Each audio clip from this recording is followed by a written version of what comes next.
Bienvenue! Aujourd'hui, on plonge dans une info qui, franchement, sort un peu de l'ordinaire dans le monde du foot international.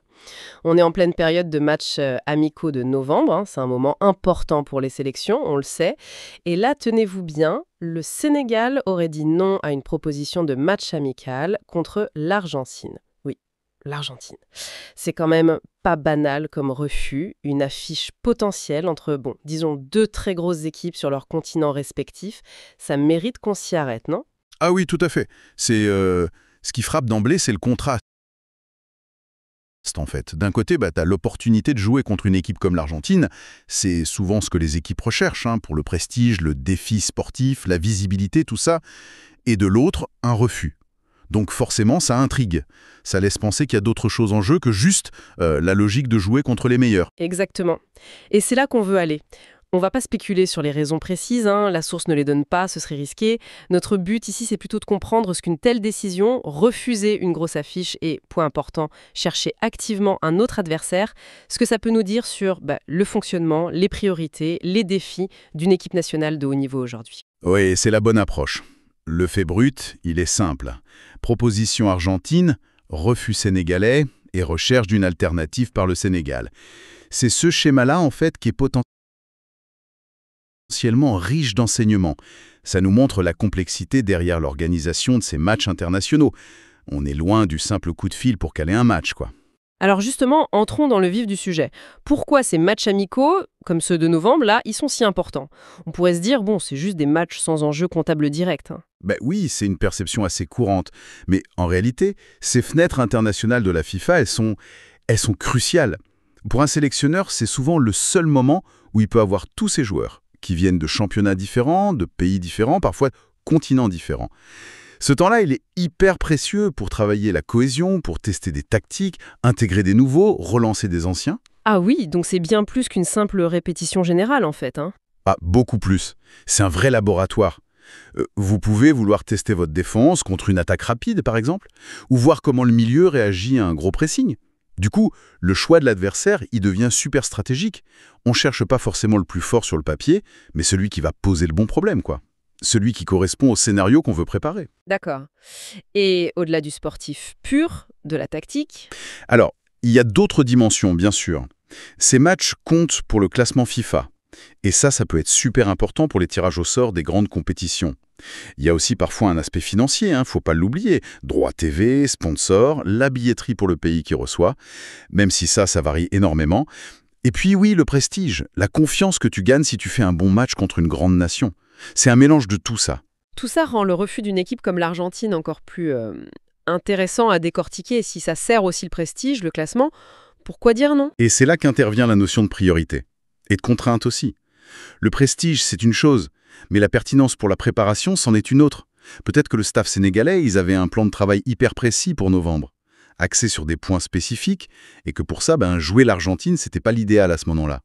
On pourrait imaginer par exemple qu'ils cherchaient un adversaire avec un style de jeu plus proche de ce qu'ils allaient affronter, disons, à la prochaine Coupe d'Afrique. C'est tout à fait plausible, oui. C'est même une stratégie assez courante. Si tu prépares une CAN avec des adversaires, disons, très physiques ou très rapides sur les côtés, tu vas peut-être préférer un amical qui simule ça au mieux, même si l'adversaire est moins glamour, moins connu. L'objectif sportif passe avant l'affiche, dans ce cas. Mais il n'y a pas que le sportif. L'organisation elle-même, c'est un défi, non? Surtout entre des continents différents. Ah oui, un défi énorme. Pensez-y, faire voyager les joueurs depuis leurs clubs qui sont souvent éparpillés partout dans le monde, les rassembler en un endroit, puis potentiellement les faire voyager encore pour le match. Faut gérer les fuseaux horaires, la fatigue, le temps de récupération, la coordination avec les clubs qui sont pas toujours super heureux de lâcher leurs joueurs pour des amicaux. C'est un vrai casse-tête logistique. Donc une raison purement logistique, ça pourrait expliquer ce refus. Un voyage Europe-Afrique vers l'Amérique du Sud, jugé trop lourd, trop compliqué, c'est une possibilité qu'il faut jamais écarter, c'est sûr.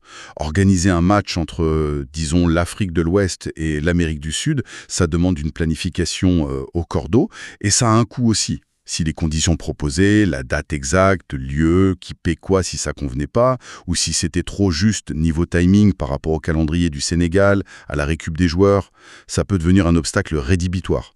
Parfois, la solution la plus simple logistiquement, elle est privilégiée juste pour maximiser le temps de travail sur le terrain. Oui, on comprend mieux la complexité. Et le fait que le Sénégal cherche activement un autre adversaire, ça nous dit quoi de plus? Hein, ça, c'est un point clé de l'info, je trouve. Ça montre bien que le Sénégal, ils avaient vraiment l'intention de jouer pendant cette fenêtre FIFA. C'est pas un refus par manque d'envie ou parce qu'ils pouvaient pas réunir l'équipe. C'est un choix délibéré de privilégier autre chose. Ça renforce l'idée qu'il y a une stratégie derrière, qu'elle soit sportive ou logistique, ou un mix des deux. Ils subissent pas le calendrier, ils essayent de le modeler à leurs besoins. On imagine les discussions en interne, hein, l'opportunité argentine d'un côté, et de l'autre, les objectifs propres, les contraintes. Ça demande une certaine confiance dans sa propre stratégie, non? Pour dire non à une telle affiche. Certainement. Oui, ça peut être vu comme un signe de maturité, de confiance en soi de la fédération, du staff. Une équipe qui sait ce dont elle a besoin pour avancer et qui se laisse pas juste éblouir par les paillettes d'un match de gala. C'est une affirmation de ses propres priorités. Bon, évidemment, il faut rester prudent sans connaître les détails, mais l'acte en lui-même, refuser et chercher ailleurs, ça témoigne d'une démarche réfléchie. Est-ce que c'est fréquent, ce genre de situation, dans les coulisses? Ces négoces, ces refus. Ah oui, beaucoup plus qu'on l'imagine. Le grand public, il voit les matchs qui se jouent. Mais avant ça, il y a d'intenses négociations. Les fédérations, elles contactent plein d'homologues pour chaque fenêtre internationale. Il y a des propositions, des contre-propositions, des exigences différentes sportives, financières, logistiques, des accords qui capotent au dernier moment, des plans B qu'il faut activer. C'est un marché permanent en fait, où l'offre et la demande d'adversaires, ça bouge tout le temps. Et est-ce qu'il pourrait y avoir d'autres types de raisons, peut-être moins avouables? Bon, sans tomber dans la spéculation à outrance, c'est vrai que parfois des considérations extrasportives peuvent jouer un petit rôle. Mais généralement pour des amicaux de ce niveau, les raisons principales restent quand même le sportif ou la logistique. Une fédération pourrait aussi vouloir éviter une équipe jugée trop forte à un moment où l'équipe est un peu fragile niveau confiance, ou à l'inverse, une équipe jugée trop faible qui n'apporterait rien sportivement, voire qui pourrait faire baisser au classement FIFA si on fait une contre-performance. C'est un équilibre subtil à trouver. Si on revient à ce contraste, l'affiche de rêve Sénégal-Argentine qui aurait fait parler partout, face à cette décision qui semble plus pragmatique, qu'est-ce que ça nous apprend sur la manière dont une fédération comme celle du Sénégal gère son image, sa place dans le monde? Ça montre qu'une fédération majeure en Afrique, comme le Sénégal, champion d'Afrique en titre à ce moment-là, je crois, si ma mémoire est bonne, oui, note, vérifier la source ou rester prudent navigue entre plusieurs objectifs. Il y a la volonté de confirmer son statut, de se frotter au meilleur, et puis il y a la nécessité d'une préparation optimale pour les échéances qui comptent vraiment. La CAN, les qualifs pour la Coupe du Monde. Gérer cette double casquette, c'est essentiel. Et parfois, la prépa pure et dure, elle prime sur la com ou le prestige immédiat. On pourrait presque y voir une forme de luxe, finalement. Le luxe de pouvoir choisir ses adversaires selon ses propres besoins, même si ça veut dire non à l'Argentine. Luxe, c'est peut-être un peu fort, parce que ça découle souvent de contraintes autant que choix purs. Mais oui, ça témoigne d'une certaine autonomie stratégique. Une fédération qui a une vision claire de son projet sportif et qui a les moyens, ou en tout cas la volonté de la mettre en œuvre, elle peut se permettre ce genre de décision. C'est pas donné à tout le monde, hein. Il y a des équipes nationales qui galèrent juste pour trouver des adversaires dispo ou pour financer leurs déplacements. Ça met en perspective la difficulté de construire et de maintenir une équipe nationale compétitive sur le long terme. Avoir de bons joueurs, ça suffit pas. Exactement. La gestion en coulisses, c'est fondamental. La planification du calendrier, le choix des adversaires, la logistique des rassemblements, la relation avec les clubs, tout ça, ça contribue à créer un environnement où la performance est possible. Une décision comme celle du Sénégal, aussi surprenante qu'elle puisse paraître au premier abord, elle s'inscrit sûrement dans cette logique globale, de gestion et de recherche d'optimisation. Et pour l'Argentine dans cette histoire, ça implique quoi pour eux? Pour l'Argentine, ça veut juste dire qu'ils doivent continuer à chercher un adversaire pour cette date-là, c'est tout. Eux aussi, ils ont leurs propres objectifs de préparation, leurs contraintes. Ce refus, ça fait partie du processus normal de planification. Ça ne remet pas en cause leur statut, mais ça montre que même pour les plus grandes nations, trouver le bon adversaire au bon moment, aux bonnes conditions, c'est pas toujours automatique. Ils sont soumis aux mêmes aléas de négociation que les autres. Ça démystifie un peu l'image qu'on peut avoir de ces grosses équipes qui pourraient juste claquer des doigts pour avoir le match qu'elles veulent. Tout à fait, le foot international, c'est un écosystème complexe, avec des interdépendances fortes. La disponibilité des équipes, ça dépend des calendriers des confédérations, des qualifications en cours, des intérêts des uns et des autres. Personne n'a un contrôle total sur le programme des amicaux. C'est un jeu d'échecs permanent pour les directeurs sportifs et les organisateurs. Bon, si on essaye de synthétiser ce que cette information nous révèle au final. En résumé, le fait rapporté est simple. Le Sénégal dit non à l'Argentine pour un amical en novembre et cherche une autre équipe. Point. Mais au-delà de ça, l'analyse nous montre plusieurs choses importantes. Premièrement, l'extrême complexité de l'organisation de ces matchs amicaux internationaux. Il y a du sportif, de la logistique, parfois du financier, tout ça mélangé.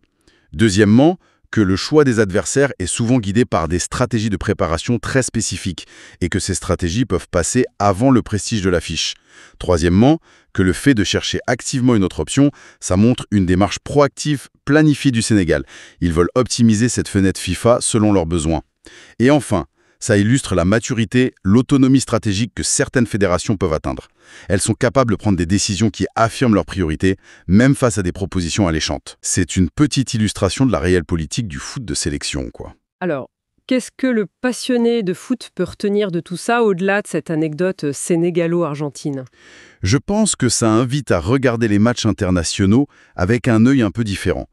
Comprendre que derrière chaque affiche, il y a eu tout un processus. Sélection, négociation, parfois des refus, des plans B.